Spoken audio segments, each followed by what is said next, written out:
Tem um tipo de vídeo que circula bastante aqui no YouTube em que a tese central é a seguinte: é que pessoas burras fazem mais dinheiro do que você. E normalmente 3 razões são apresentadas, o chamado efeito Dunning-Kruger, e que diria que os burros são mais confiantes. Tem também a questão de tolerância ao risco, que os burros tomam mais risco porque não calculam o tamanho do perigo que eles estão se metendo. E a cara de pau mesmo, até porque as pessoas tidas como inteligentes evitam falhar em público. A conclusão: se você quiser enriquecer, precisa agir mais como as pessoas burras, menos análise, mais ação. Pois bem, se você é brasileiro, provavelmente enquanto eu descrevi esse tipo de exemplo, já deve ter surgido algum nome de alguma pessoa famosa na sua cabeça, alguma pessoa rica, famosa, que o país inteiro viu se perguntando se o líquido amarelo numa receita era realmente óleo. Pois é, e essa é exatamente o tipo de referência a que esse conteúdo se refere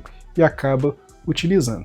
E aqui tem uma coisa que ele faz bem e uma coisa que ele faz muito errado. E esse erro até tem nome, e tem uma situação que resume toda essa situação, que diz mais ou menos o seguinte, aspas: todos entendemos que a genialidade não garante o sucesso, mas é tentador presumir que o sucesso deve emergir da genialidade. Essa frase está num livro muito bom chamado O Andar do Bêbado. E tem uma história nesse mesmo livro sobre o Bill Gates que vai tornar esse argumento ainda muito mais concreto do que parece agora.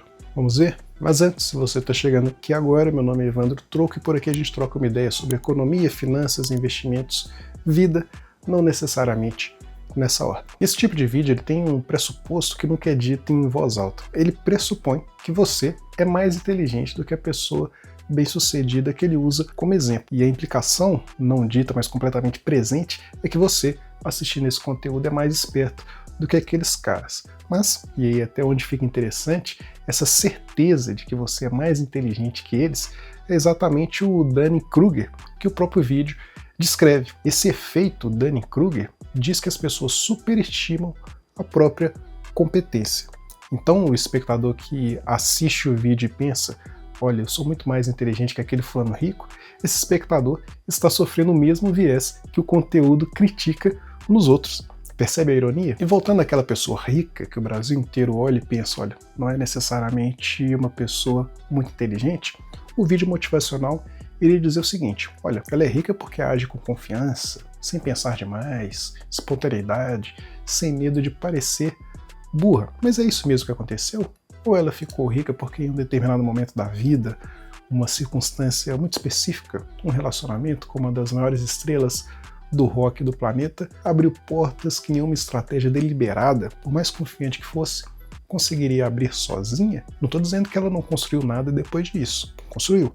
O ponto aqui é outro. O ponto é que a explicação para a riqueza dela não é confiança sem análise prévia. É uma oportunidade que a maioria das pessoas que tentaram o mesmo caminho, com a mesma ou até mais confiança, simplesmente nunca encontrou. E aí entra o segundo problema desse tipo de conteúdo. Ele só te mostra os sobreviventes. Para cada pessoa que chegou lá, sem o currículo convencional, quantas tentaram a mesma forma, com a mesma cara de pau, e hoje ninguém está postando vídeo sobre elas? Isso tem nome: viés de sobrevivência.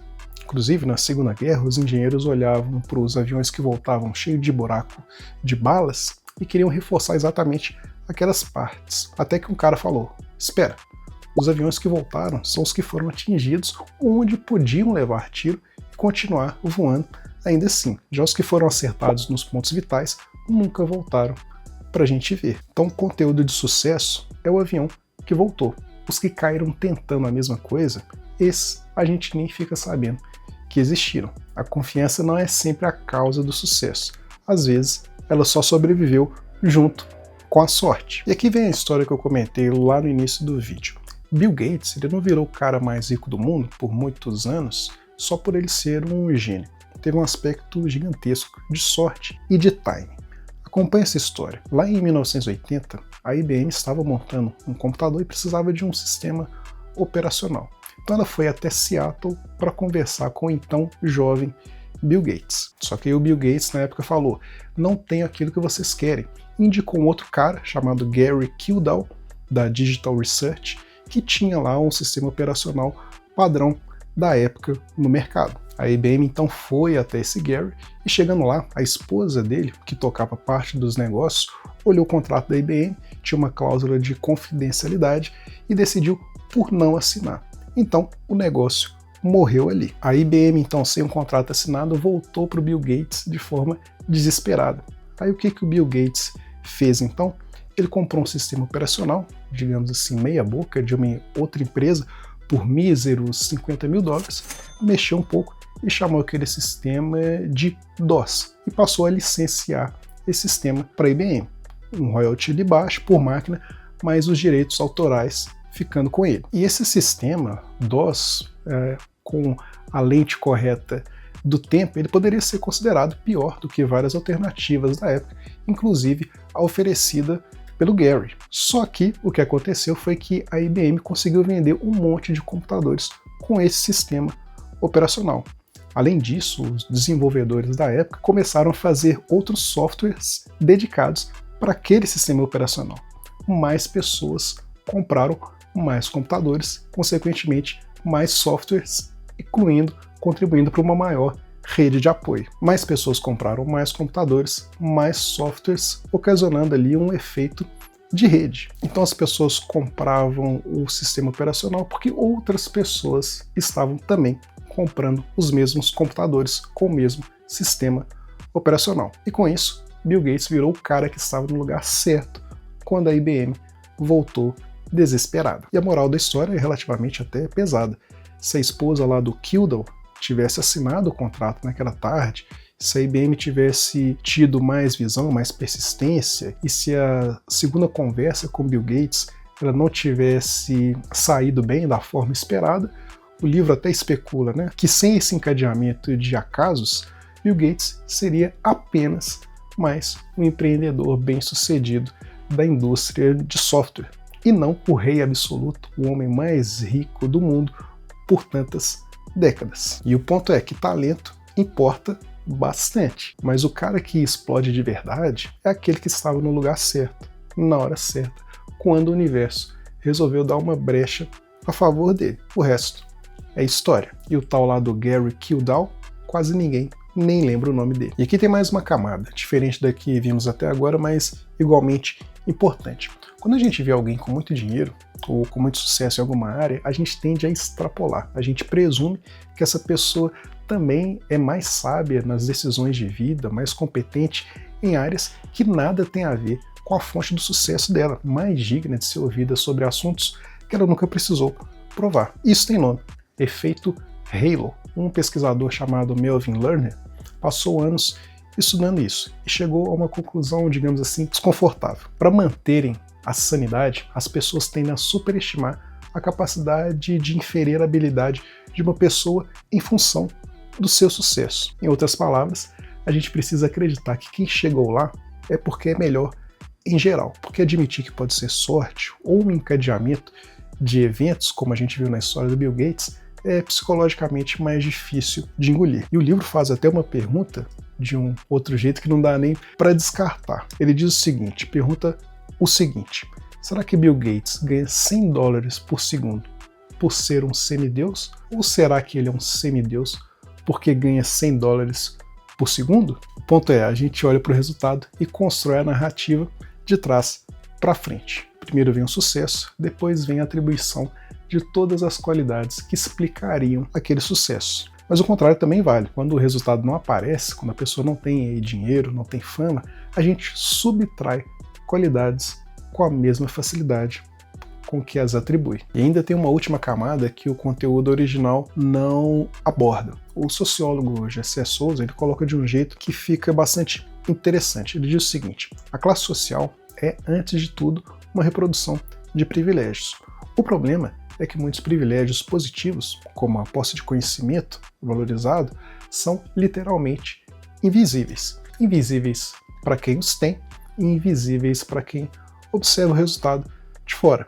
Então, a escola que desenvolve o raciocínio analítico antes dos outros, a rede de contato que abre a porta que não aparece no currículo, o capital cultural que faz a pessoa soar mais confiante numa reunião com investidores, tudo isso pesa no resultado e não aparece no vídeo que incentiva alguém a ser mais ousado. Isso não quer dizer que o ponto de partida deva ser também o destino. O que a gente está querendo dizer aqui é que a equação do sucesso tem mais variáveis do que a narrativa da coragem deixa aparecer. Então o que a gente pode fazer diante disso tudo? Né? Existe um exercício que parece simples, mas ele é poderoso, que é o de contemplar a própria desimportância. Não é se diminuir, é só se colocar em perspectiva.